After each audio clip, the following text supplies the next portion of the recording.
Assalamualaikum. Waalaikumsalam warahmatullahi wabarakatuh.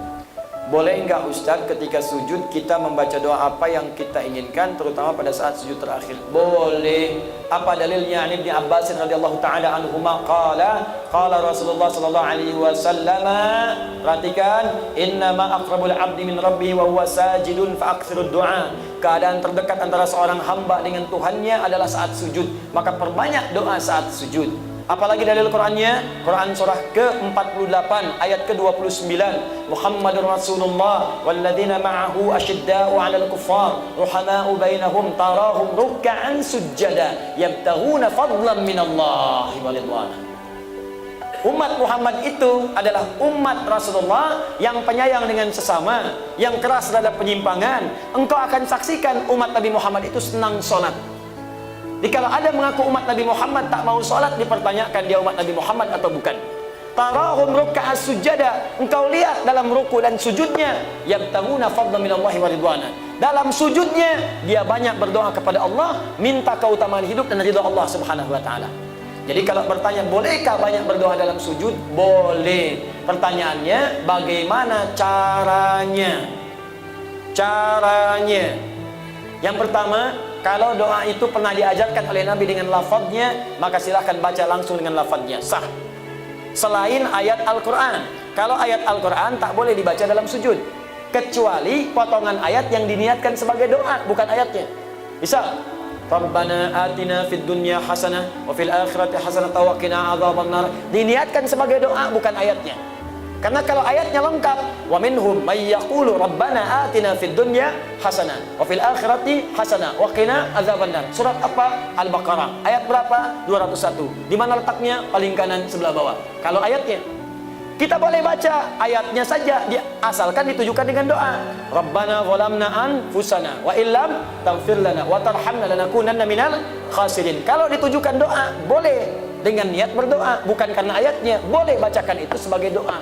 Kalau ayatnya ada di Quran, di mana? Surah ke-7, apa? Al-A'raf, ayat berapa? 23. Jelas ya? Kalau kita tak ada bimbingan bacaan doanya, lafadznya, atau bahkan, maaf, yang kita mintakan tak pernah disebutkan oleh Nabi. Misal, besok anak mau ujian, zaman Nabi tak ada ujian di sekolah. Besok misalnya ada acara pelantikan jabatan, zaman Nabi nggak ada pelantikan jabatan. Kita mau sholat malam tahajud, mau berdoa, apakah boleh berdoa dalam sujud? Minta, ya Allah lancarkan proyek saya besok, lancarkan bisnis saya, ringankan tugas beban jabatan saya, luluskan anak saya, cucu saya dalam ujian. Bolehkah? Boleh. Tapi yang paling sharih tak perlu dilafadzkan, cukup dalam hati saja. Jelas? Apa dalilnya? Bisa kita ambil diantaranya Quran surah ke-7 Al-A'raf ayat 205. Wadhkur rabbaka fi nafsika tadarruan wa khifatan wa dunal jahri minal qaul. Silakan sebut nama Rabbu, minta kepada Allah dalam jiwamu walaupun tak dilafadzkan. Minta dengan khusyuk, minta dengan penuh harap. Jangan kemudian kau terlampau keras memintakannya, cukup dalam hatimu, hadirkan, mintakan. Begitu dihadirkan, ada terjawab. Ya, dan minta dalam hati ini boleh dalam sujud, boleh juga dalam saat berdiri, saat membaca kalimat iyyaka na'budu wa iyyaka nasta'in. Di hati langsung hadirkan, ya Allah sukseskan bisnis saya, ya Allah lancarkan ujian saya. Apa dalilnya? Hadis qudsi dari Anas bin Malik radhiyallahu taala anhu, qasamtu shalah baini wa baina 'abdi 'ala nisfain. Kata Allah, saya bagi salat kepada dua bagian antara aku dengan hambaku. Wali 'abdi ma sa'ala, kalau hambaku benar salatnya sampai bacaan tertentu, aku akan kabulkan apa yang dia minta. Sampai pada kalimat wa idza qala al-'abdu iyyaka na'budu wa iyyaka nasta'in.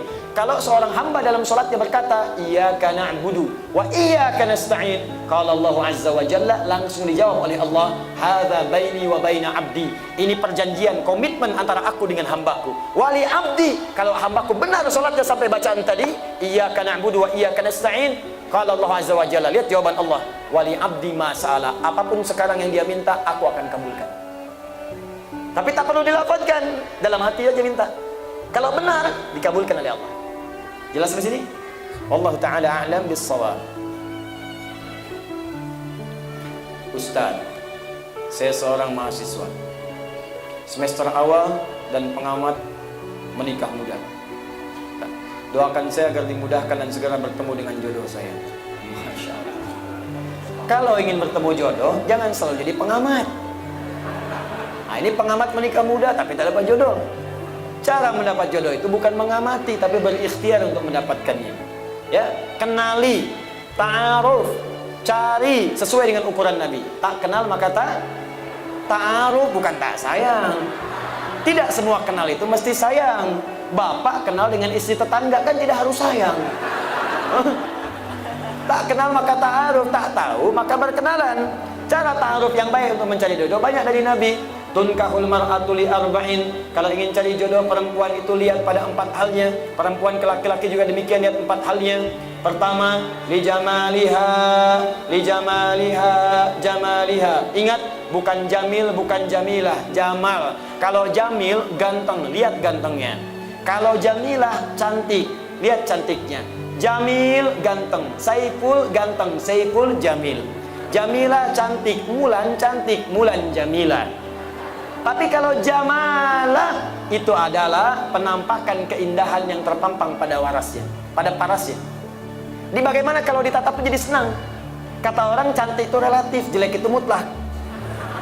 Tapi ada orang yang wajah biasa, tapi kalau ditatap indah, enak, suaranya merdu.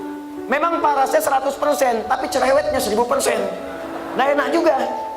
Coba Sayyidah Khadijah, istri Nabi, dengan Sayyidah Zainab binti Jahsy, cantik mana di antara itu? Bagus. Kalau tahu saya akan tanya, sudah pernah lihat? Kata orang, cantik paras itu Sayyidah Zainab. Mata kalau melihat tak berkedip, wajah tak berpaling.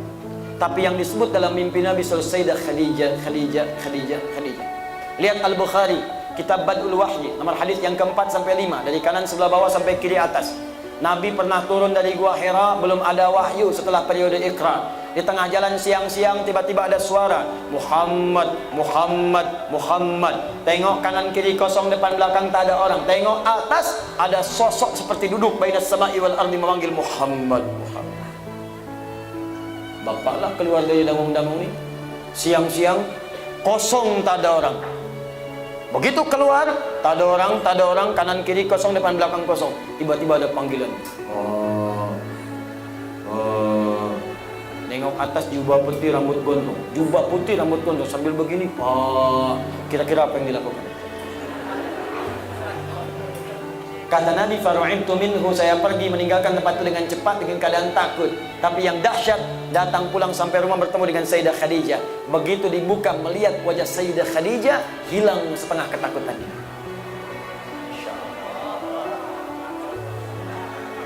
Jika dia ditatap, maka damai hatimu, kata Nabi.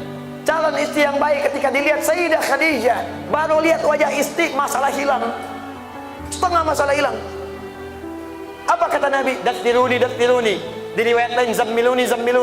Selimuti saya. Saya khawatir. Dibawa, digandeng, masuk ke kamar, diselimuti. Keluar kalimat yang indah. Zaujil karim.